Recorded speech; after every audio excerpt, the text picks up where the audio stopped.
Bonjour, nous voici samedi 4 avril pour cette 5e capsule.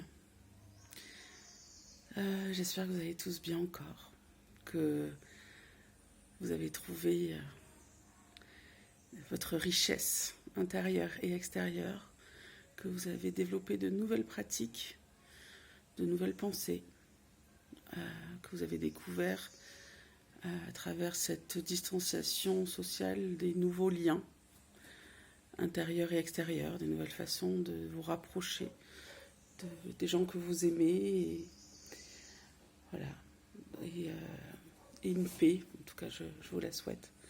Je voulais aujourd'hui parler de foi et d'espoir. Je pense qu'il différencie les personnes qui restent dans un calme, voire même la joie intérieure, et ceux qui restent dans la peur, c'est la foi et l'espoir. La foi,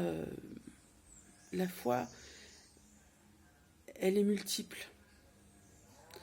On n'est pas obligé de croire en Dieu ou au divin pour avoir la foi. La foi, elle peut être la foi en la nature, elle peut être la foi en mes capacités déjà, la foi en mes relations.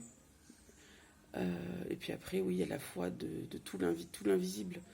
La foi que, quoi qu'il arrive de toute façon sur la terre, c'est toujours pour plus grand, pour plus beau. Voilà. Donc, cette foi, elle est vraiment à cultiver. Et pour développer l'espoir, je pense que nous arrivons à un moment donné où notre positionnement est très important. Notre positionnement, bien sûr, dans la vibration, c'est toujours la même chose. Hein. Tout est question de vibration actuellement. Donc, le positionnement dans ma vibration, dans ma pensée, dans mes émotions. Voilà. Qu'est-ce que je choisis ?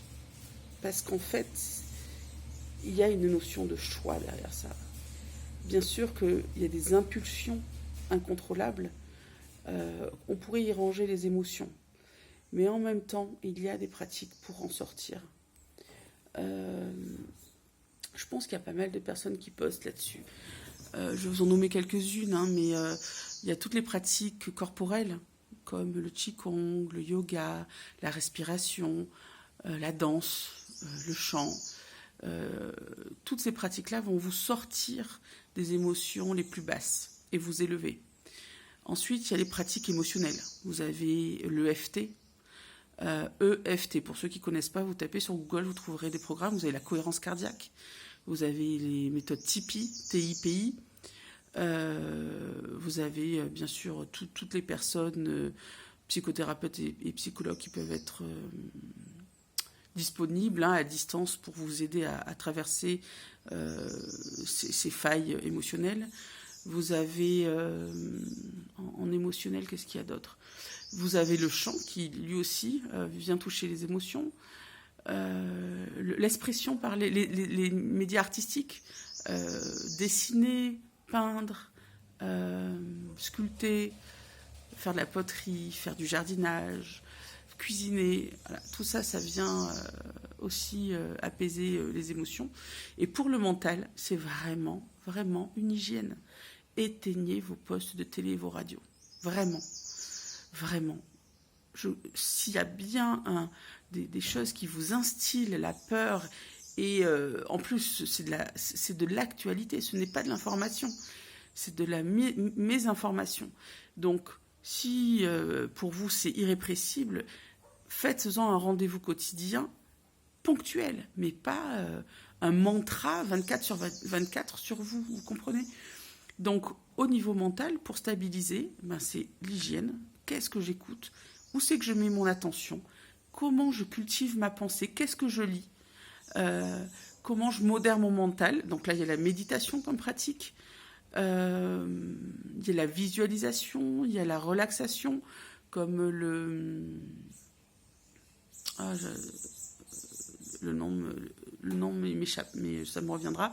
Bref, il y a aussi des pratiques, mais il y a aussi tout simplement le choix. Voilà. Est-ce que je mets mon attention et ma priorité là-dessus ou pas ?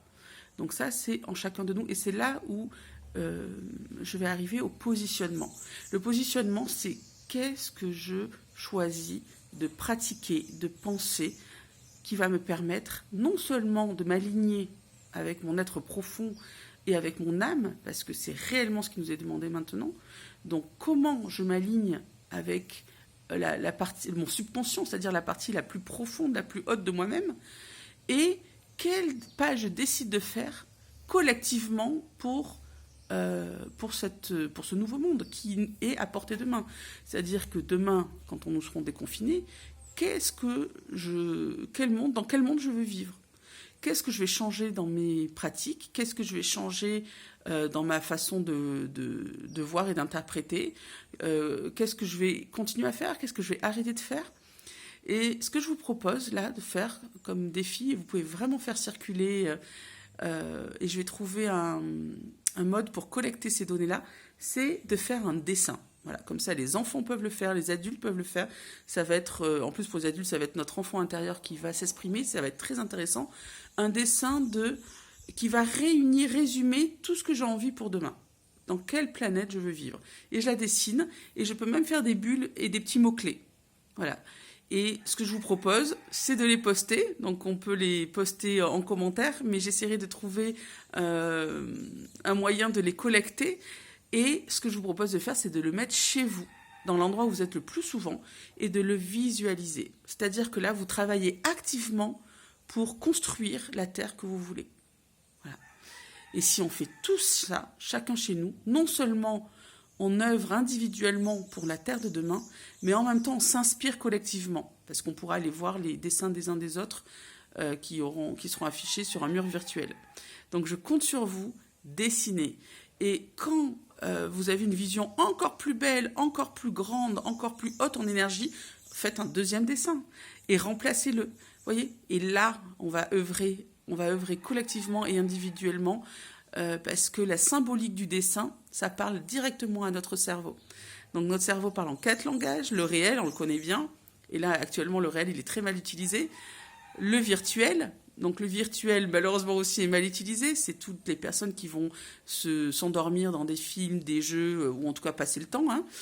L'imaginaire, et c'est là où je fais appel à vous pour l'imaginaire, c'est-à-dire faites un dessin, imaginez la plus belle vie, la plus belle version de vous-même, la plus belle terre que vous puissiez, et symbolisez-la sur un dessin. Donc avec cet imaginaire et ce symbolique, nous changeons le monde. Nous changeons le monde, et je peux vous dire, vos vibrations vont monter d'un coup. Voilà ce que je vous propose aujourd'hui.